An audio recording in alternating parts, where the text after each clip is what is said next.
আমাদের দোকানে এক কাকু এসেছিলেন, তার নিজস্ব কিছু অভিমত দিয়েছেন। আমি 40 বছরের ঘরছাড়া বাঙালি। পশ্চিমবঙ্গের, কলকাতার। সিঙ্গাপুরে থাকি। একদিন কলকাতার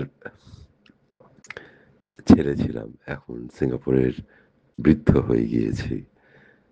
67 বছর বয়স আমার। তো এখন প্রায় এক এক সময় যখন কলকাতায় ফিরে যাই, নিজেকে খুঁজি। শহরটা পাল্টে গেছে, সব জায়গায় পাল্টায়, সব জায়গায়।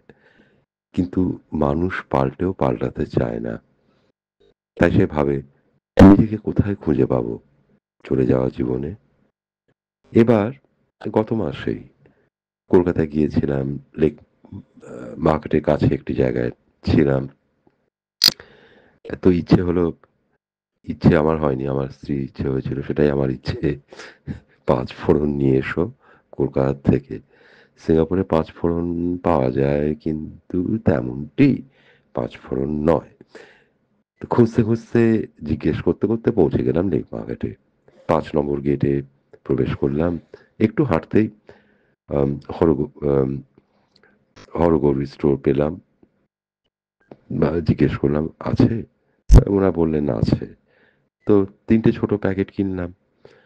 এমন কিছুই নয়, কিন্তু 3টি ছোট প্যাকেটেই ওই পাঁচ ফোড়ন, যেটা ছাড়া বাংলার রান্না ঠিক বাঙালি অনেক সময় হয় না, সেটা পেয়ে গেলাম। খুব আনন্দে ভাবছিলাম ফিরে যাই। ভাবলাম ওদের একটু জিজ্ঞেস করি, এই যে দুজন মহিলা, তারা দোকান চালাচ্ছেন, তারা কে এবং তাদের চিন্তা ভাবনা কি।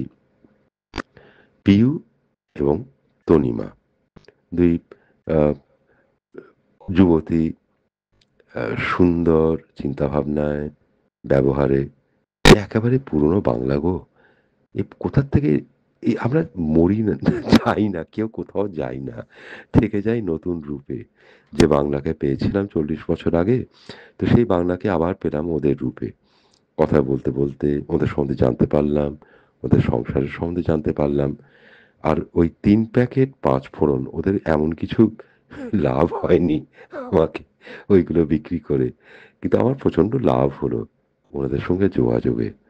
সেই যে বলছিলাম যে নিজেকে খুঁজতে গিয়েছিলাম, তো পাঁচ ফোড়নের বাঙালি হয়ে নিজেকেই পেলাম।